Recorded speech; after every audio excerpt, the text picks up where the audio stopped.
10th തുടങ്ങിയ ഒരു ആഗ്രഹമാണ് പൈലറ്റ് ആവുക എന്ന് പറയുന്നത്. പാരൻസിനോട് പറഞ്ഞപ്പം അവർ പറഞ്ഞു ഫിനാൻഷ്യലി നല്ല സ്റ്റേബിളൊക്കെ ആവണമല്ലോ എന്ന് പറഞ്ഞു. പഠിക്കുക, നമ്മളെ കൊണ്ട് എങ്ങനെയൊക്കെയാണോ പഠിക്കാൻ കഴിയുന്നത് അത്രത്തോളം പഠിക്കുക.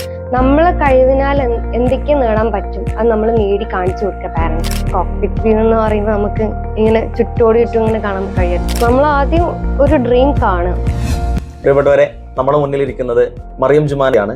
മലപ്പുറത്തിന്റെ ഒരു ഉള്ളേരിയയിൽ നിന്ന് ഒരു ഉസ്താദിന്റെ മകള് ഇന്ന് ലോകമറിയുന്ന അല്ലെങ്കിൽ നാളെ ഒരു ഫ്ലൈറ്റ് ഓടിക്കുന്ന ഒരു കുട്ടിയായി മാറുമ്പോൾ നമുക്കുള്ള സന്തോഷം എന്ന് പറയുന്നത് എത്രയാണെന്ന് നിങ്ങൾക്കറിയാം. ഞാൻ സംസാരിക്കുന്നതിനേക്കാൾ കൂടുതൽ മറിയം ജുമാന ആ ഒരു യാത്ര നമ്മളോട് വിശദീകരിക്കുന്നതാണ്. 10th തുടങ്ങിയ ഒരു ആഗ്രഹമാണ് പൈലറ്റ് ആവുക എന്ന് പറയുന്നത്. അന്ന് തന്നെ ഇൻവെസ്റ്റിഗേഷൻ സ്റ്റാർട്ട് ചെയ്തിട്ടുണ്ട്. കാരണം ഇത് എങ്ങനെ എത്തിപ്പെടാന്ന് അറിയില്ലായിരുന്നു. അപ്പം ഞാൻ തന്നെ കുറെ യൂട്യൂബ് വീഡിയോസും പിന്നെ പേഴ്സണലി കുറെ പൈലറ്റ്സിന്റെ മെസ്സേജസ് ഒക്കെ അയച്ചിട്ട് അതിന്റെ വഴികളൊക്കെ മനസ്സിലായി. പിന്നെ +1 +2 പഠിക്കുമ്പോഴാണ് എൻ്റെ ഇവിടെ തന്നെ മൊറയൂരിൽ തന്നെ ഒരു പൈലറ്റ് ഉണ്ടായിരുന്നു. അപ്പം ഷെർബാസ് എന്നാണ് പേര്. അവരെ കോണ്ടാക്ട് ചെയ്തപ്പോൾ അവർ കൂടുതൽ ഡീറ്റെയിൽസും കാര്യങ്ങളൊക്കെ പറഞ്ഞു തന്നു. പാരൻസിനോട് പറഞ്ഞപ്പം അവർ പറഞ്ഞു ഫിനാൻഷ്യലി നല്ല സ്റ്റേബിളൊക്കെ ആവണമല്ലോ എന്ന് പറഞ്ഞു. +1 +2 കഴിയട്ടെ എന്ന് പാരൻസ് പറഞ്ഞു. +2 അത്യാവശ്യം 97% മാർക്ക് വാങ്ങി. സയൻസ് ആയിരുന്നു എടുത്തിരുന്നത്. അതിനുശേഷം ഞാൻ ക്യാപ്റ്റൻസ് വിൻഡോ അക്കാദമി പോയി. 6 month ട്രെയിനിങ് കോഴ്സ്. +2 കഴിഞ്ഞിട്ട് ഫിസിക്സ് മാത്സിൽ 60% എബോ ആണ് അതിന്റെ റിക്വയർമെന്റ്. അതുകൂടാതെ ക്ലാസ് 2 മെഡിക്കൽ ഉണ്ട്. അത് ബാംഗ്ലൂരിലായിരുന്നു ചെയ്തിരുന്നത്. അത് നമുക്ക് ഏതെങ്കിലും തിയറി അക്കാദമി ജോയിൻ ചെയ്യുമ്പോൾ തന്നെ അവർ പറഞ്ഞുതരും ഈ ഹോസ്പിറ്റലിന്റെ പേരും ഡോക്ടറുടെ പേരൊക്കെ പറഞ്ഞിട്ട്. അപ്പൊ അവരുടെ കീഴിൽ തന്നെ പോയാൽ മതി. ക്ലാസ് 2 മെഡിക്കൽ പാസ്സായതിനു ശേഷം തിയറി ക്ലാസ് സ്റ്റാർട്ട് ചെയ്തു. തിയറി ക്ലാസ് സ്റ്റാർട്ട് ചെയ്തതിന് ശേഷം കമ്പ്യൂട്ടർ നമ്പർ കിട്ടി. എക്സാം എഴുതാനുള്ള നമ്പറാണ് കമ്പ്യൂട്ടർ നമ്പർ. അതിനുശേഷം സബ്ജക്ട്സ് ഒക്കെ ക്ലിയർ ചെയ്തു. പിന്നെ ഫ്ലൈയിങ് സ്കൂളിൽ ജോയിൻ ചെയ്തു. ഫ്ലൈയിങ് സ്കൂളിൽ ജോയിൻ ചെയ്യുമ്പം അവിടെ റിട്ടേൺ ടെസ്റ്റും ഇന്റർവ്യൂ ഉണ്ടാവും. അത് പാസ്സായി കഴിഞ്ഞാൽ നമുക്ക് first licence, student pilot licence കിട്ടും.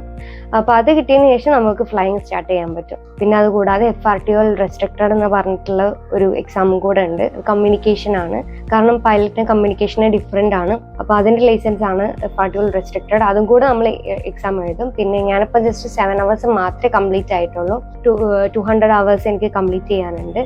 പൊതുവെ നമ്മൾ പലപ്പോഴും പറയാറുണ്ട് മലപ്പുറം ജില്ല പെൺകുട്ടി ഉസ്താദിന്റെ മകള് ഇങ്ങനെയൊക്കെ ഒരു കാറ്റഗറി എല്ലാവർക്കും ഒരു പോസിറ്റീവ് എനർജിയാണ്. പൊതുവെ പെൺകുട്ടികള് അല്ലെങ്കിൽ പൊതുവെ ആരും ഈ ഫ്ലൈറ്റ് അല്ലെങ്കിൽ പൈലറ്റ് ആവാന്നുള്ള ഒരു ഡ്രീം ഉണ്ടെങ്കിലും അതിലേക്ക് എത്താൻ ഒരുപാട് ബുദ്ധിമുട്ടാണ്. വരാൻ പോകുന്ന തലമുറക്ക് കൊടുക്കാനുള്ള മെസ്സേജ് എന്തായിരിക്കും? പഠിക്കുക, നമ്മളെ കൊണ്ട് എങ്ങനെയൊക്കെയാണോ പഠിക്കാൻ കഴിയുന്നത് അത്രത്തോളം പഠിക്കുക. ഫുൾ മാർക്ക് വാങ്ങണമെന്നൊന്നും ഞാൻ പറയുന്നില്ല. നമ്മളെ കഴിവിനാൽ എന്തൊക്കെ നേടാൻ പറ്റും അത് നമ്മൾ നേടി കാണിച്ചു കൊടുക്കുക പാരൻസ്. അവർക്ക് തന്നെ തോന്നും എൻ്റെ മകള് ഇത്ര എത്തിപ്പെടും, അവർക്ക് ഇന്നതൊക്കെ ചെയ്യാൻ കഴിയും എന്നുള്ള ഒരു മനോധൈര്യം പാരൻസിന് ഉണ്ടാവും. അപ്പം ഇപ്പൊ തന്നെ നമുക്ക് എന്താണോ കഴിയുന്നത് അത് കാണിച്ചു കൊടുക്കുക പാരൻസ്. ഈ ഡ്രീം അച്ചീവ് ചെയ്യുക എന്ന് പറയുന്നത് പലപ്പോഴും വലിയൊരു ബുദ്ധിമുട്ടുള്ള സംഭവമാണല്ലോ. അപ്പം നമ്മള് അധികം മാർക്ക് മേടിക്കേണ്ട, ഫുൾ മാർക്ക് മേടിക്കേണ്ട, നമ്മുടെ ഫോക്കസ് ചെയ്യാന്ന് പറഞ്ഞു. അപ്പൊ പൊതുവെ കുട്ടികൾ ഫോക്കസ് ചെയ്യുമ്പോൾ മടി എന്ന് പറയുന്ന ഒരു സാധനം അവരെങ്ങനെ പിന്തുടരാറുണ്ട്. മോൾക്കും ഒരു പക്ഷേ ഇങ്ങനെ ഒരു സാധനം ഫീൽ ചെയ്തിട്ടുണ്ടോ? പിന്നെ മടി ഒബ്വിയസ്ലി ഉണ്ടാവും, മനുഷ്യന്മാരാണ്. പിന്നെ നമ്മള് +2 കഴിഞ്ഞാല് മടിയൊക്കെ നമ്മളൊന്ന് ഉപേക്ഷിക്കണം. കാരണം നമ്മളെ പാഷൻ എന്താണോ അതിലൂടെ നമ്മൾ എത്തിപ്പെടണം എന്നുണ്ടെങ്കിൽ എന്തൊക്കെ വഴികളാണോ അതൊക്കെ നമ്മള് കടക്കണം. പിന്നെ പൊതുവെ ഈ പെൺകുട്ടികൾക്ക് ഇത് വലിയൊരു ബുദ്ധിമുട്ടാണ് ഒരു സംഭവം നമ്മൾ കേൾക്കാറുണ്ട്. അങ്ങനെ ഒരു സംഭവം ഫീൽ ചെയ്തിട്ടുണ്ടോ? ഇല്ല, പൊതുവെ ഈ ഒരു പൈലറ്റ് എന്ന മേഖല ചൂസ് ചെയ്യുന്നത് തന്നെ കുറച്ച് ധൈര്യമൊക്കെ ഉള്ള പെൺകുട്ടികളായിരിക്കാം. എനിക്കെന്ന് പറയുമ്പോൾ ഹൈറ്റ് എനിക്ക് വലിയ പേടിയായിട്ടൊന്നും എനിക്ക് തോന്നിയിട്ടില്ല. പിന്നെ നമ്മളിപ്പോഴും ഭൂമിയിലാണല്ലോ, പറക്കുക എന്നുള്ള ഒരു സ്വപ്നം എല്ലാവർക്കും ഉണ്ടാവുമല്ലോ.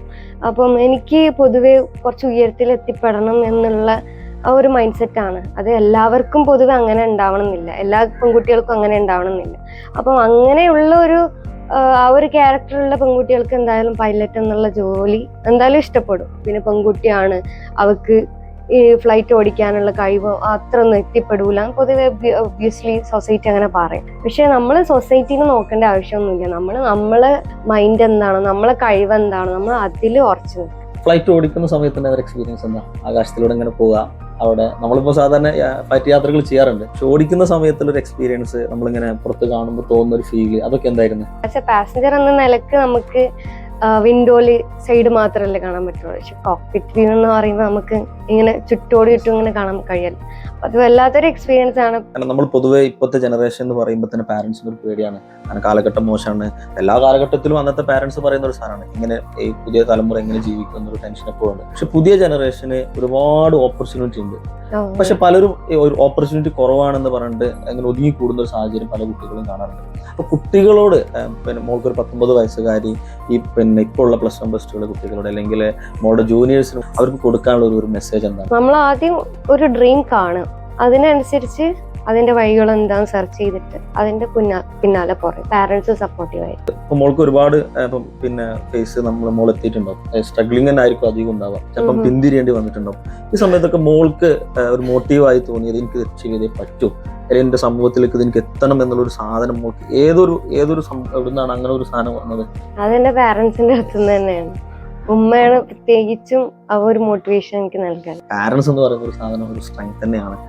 ഞാനത് മോളടുത്ത് തന്നെ പറയിപ്പിച്ചെന്താന്ന് വെച്ചിട്ടുണ്ടെങ്കിൽ ഏതൊരു സക്സസിന്റെ പിന്നിലും അത് അച്ഛനും അമ്മയും വാപ്പയും തന്നെയാണെന്ന് നമ്മുടെ കൊച്ചുമിടിക്ക് കാണിച്ചിട്ടുണ്ട്.